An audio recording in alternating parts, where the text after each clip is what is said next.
And I attended Blue Quills Residential School for about 10 years, till about 1966.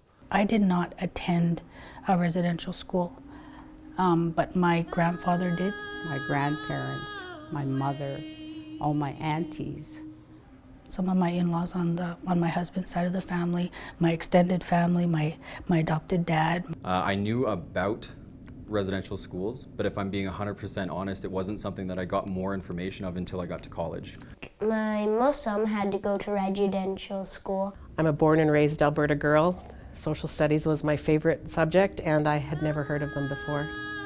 My family journey didn't seem to be affected by residential schools, being a settler. Like, I haven't been in a residential school. I've never stepped foot in a residential school.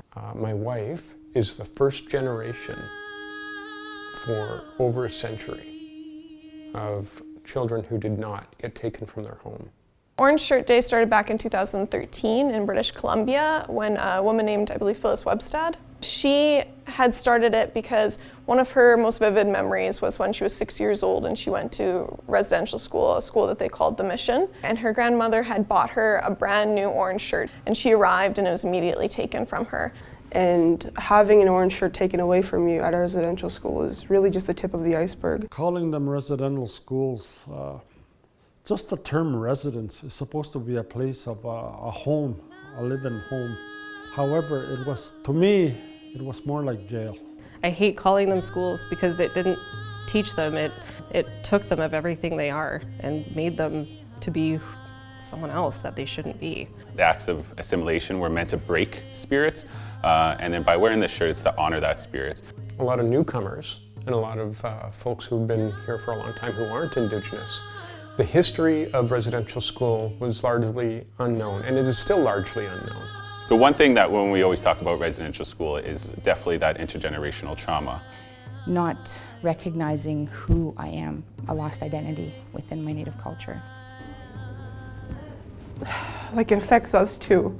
But I think one of the most important things that we can also talk about is intergenerational resilience. I think that a lot of people don't understand what truly happened and the effects that the residential schools had on not just one generation, but several. I would say that trauma is not a just get over it. When I wear this shirt, it empowers me further to find more justice.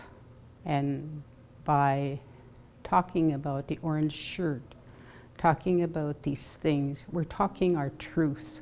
Orange Shirt Day to me is about courage.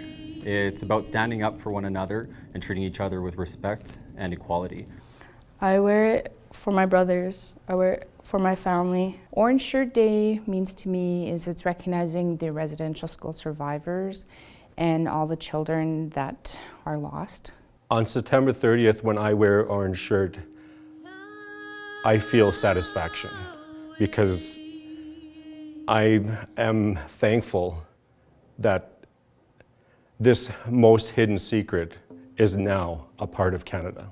For me, it represents the bravery and the strength to the people that made it out of residential school. It's our first step towards reconciliation, and I think that's where we're at. We're still at the first steps. I wear an orange shirt to respect my moo because he had to go to residential school.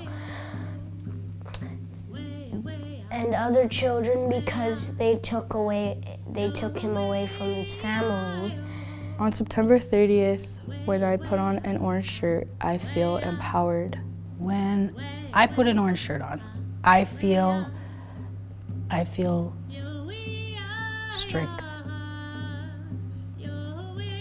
Because I know that I'm representing and I'm standing for my grandparents and all my ancestors that went to residential school. And I'm also standing up for my kids, my grandkids, my great-grandkids. What that means to our family, what that means for our children, and what it means for the next 7 generations to finally have the freedom to have been brought up at home.